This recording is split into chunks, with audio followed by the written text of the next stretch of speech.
So excited that he was able to make some time for us today. Steve Turner from Curl, Saskatchewan is joining us now. Thanks so much for doing this. Thanks for having me. Well, we appreciate it. I know it's definitely a busy time for curling fans, and I'm sure that you've had an opportunity to watch a couple of matches yourself. With Canadians like Team Homan, Team Jacobs earning Olympic berths, bringing some renewed attention to maybe curling nationally. How does Curl Sask plan to leverage this momentum and grow the game across the province? Do you know what? It was a fantastic trials, and you're right. There were a lot of eyes on that. We were excited having a couple Saskatchewan teams in on the men's side that, with McEwen coming into the playoffs. So right off the bat, that's created some momentum for us. And it's always a time around the Olympics that there's a spike in interest in the sport. We always have eyes on our game, but the Olympics bring out even more fans. So there's a lot of work being done. There's some initiatives coming from the national level, ironically called Grow the Game, with the design to, let's capitalize on some of this momentum, help, introduce this sport to more people and get some more people in rinks early. When you look at that event and the trials, did it play out how you thought it was going to play out? Not necessarily as the results, but as the level of competition that would peak at the end of the week to find the best representative for our country?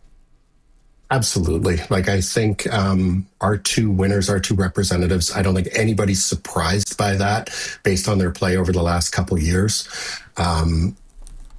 Even like the men's final, when you look at a Dunstone Jacobs final, those are the two top teams in the world battling out right now. So nobody was surprised. On the women's side, you had Homan, who has been just unbelievable in the last 2 years. And it was nice to see, kind of a little bit of that underdog hometown story of Team Black being there, especially with the, unfortunate news of Colleen Jones passing away last week. There were so many things that kind of came together that just, when you look back on it, it made complete sense. The final was the best of three. Now, we didn't get to that point, right, as both finals were swept in 2 games. Did you like that? And how was that decided upon? Because obviously that was an initiative, and many are giving credit to David Murdoch, the high-performance coordinator for Curling Canada. What was your thoughts? Do you know what? It is new, and it's new to a lot of fans of the sport. There were variations even at the provincial level where they had kind of a best of, or a team had to be beat twice before they were officially eliminated when it came to the finals. So a little bit different for a lot of people, and especially different for those that are fans of the Brier and the Scotties, which are the 1-game finals. But I understand, when you look at something like this and the importance of that team that we send, and curling's a bit of a funny game that way, that you can have something go sideways by as simple as a hair or a little bit of debris on the ice. And you'd hate to see a meaningful final shot disrupted by something like that. When you get a 2 out of 3 in a final, when you're going to win 2 out of 3, that best team is going to come out on top. Do you think that that's going to filter down, whether it goes to the Brier and the Scotties and even the provincial playdowns level? I don't know. I don't know there's any talk of that right now. I think for an event like this, determining Team Canada, a 4-year process leading up to it and to me, it makes sense. Does it make sense at a Brier or Scotties or even at the provincial level? I'm not sure. When we're doing a yearly event, but I think something of the magnitude of an Olympic trials in a 4-year cycle, 2 out of 3 doesn't make sense to me. I've got a few gray hair. That's all I'm going to say. And I remember the momentum that Sandra Schmirler created when she won an Olympic gold medal. Has the Olympics helped raise the profile and reinvigorate the grassroots programs of curling in our country, or has it hurt in a way because there are now mega teams that are formed that are essentially professional teams that are trying to compete for that title and an opportunity to go to the Olympic Games? Can I answer by saying kind of both scenarios? I think the Olympics, being an Olympic sport, has raised the profile, has exposed the game to a much broader audience, and brought people in to play the game.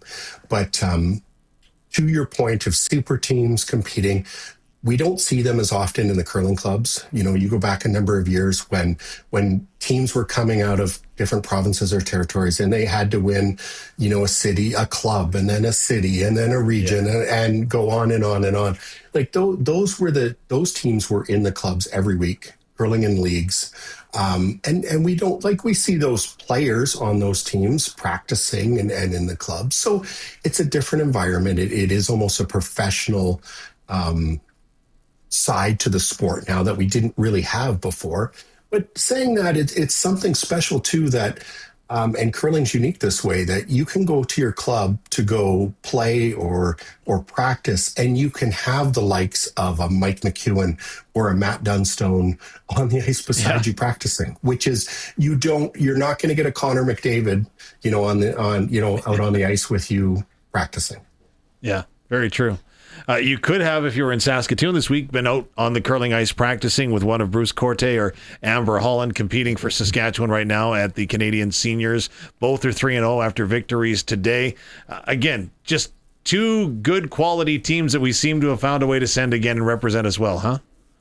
Do you know what? The senior division in this province is arguably one of the toughest divisions in all that we have. When you look at the talent that's there and some of the resumes that these teams and players have, it's incredible, and it's exciting for us. Like we're still enjoying some of the success that Sherry Anderson had at the senior level for a number of years, and to see her move on from the senior women's game and have a player like Amber Holland and her team come in at this point in time, to see Bruce Corte and his team that have had success at this level as well. It's exciting, and it's an incredibly competitive format for us to have for Bruce's team to come out at last season's senior provincials, where Randy Bryden's team didn't win provincials, but yet went on to win the world championships from their successor. Like,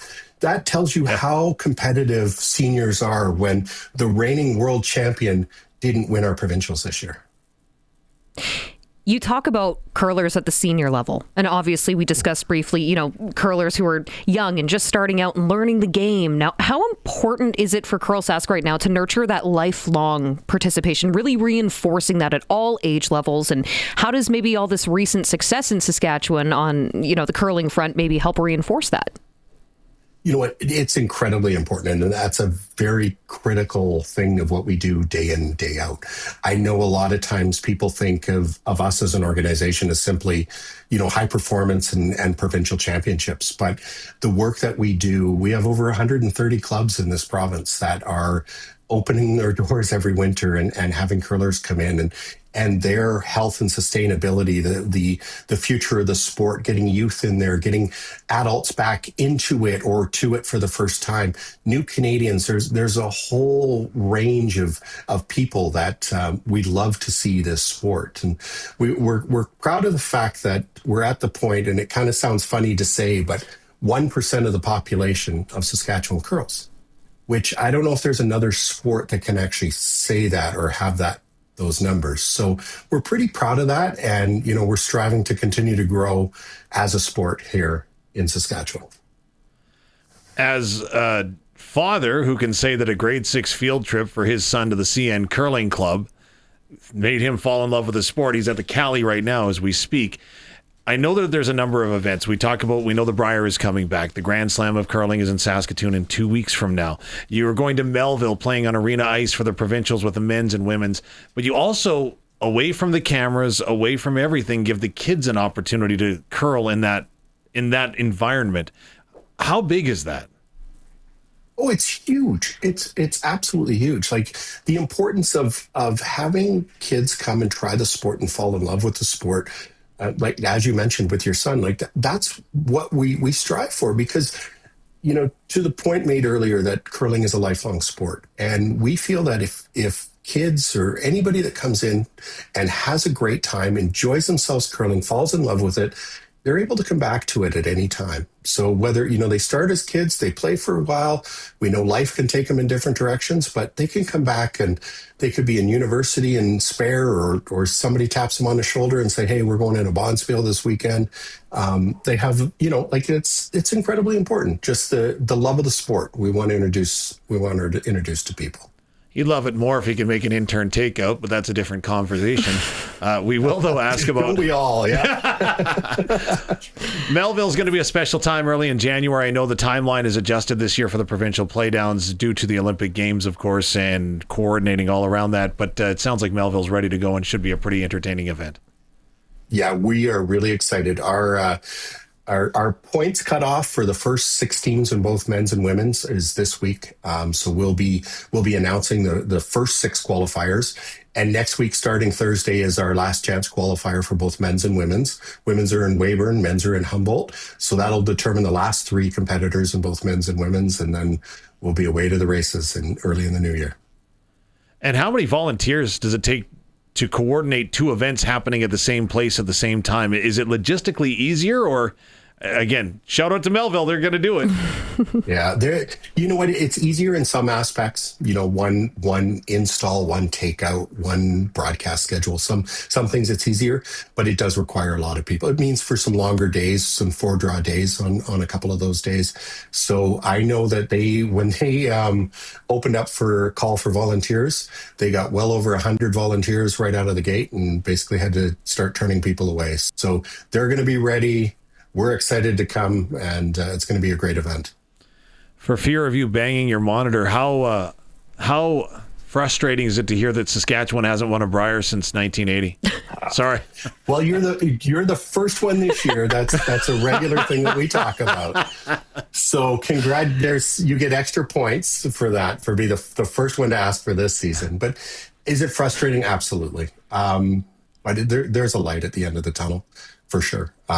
Even when we were making the announcement that the Brier's coming to Saskatoon for next season, during that announcement, I happened to be sitting beside Nolan Thiessen, from the CEO for Curling Canada, and we were just talking about, what could you imagine if, that Saskatchewan won the Brier at home, what that would do. And we were close with Team McEwen and Regina making the final, and you could feel that buzz, you could feel that energy, and I think things are looking positive for, coming up here in these next couple seasons. So it'll be nice. That's a monkey on our back that we'd love to get rid of, but it's going to be a fantastic day when that happens. Steve, this is our first time ever having a conversation, which is why I allowed Dave to ask you that question, because I did not want to start off on the wrong foot. No, thank you very much for taking the time, Steve. Really appreciate it. No problem. Anytime. Thank you for having me.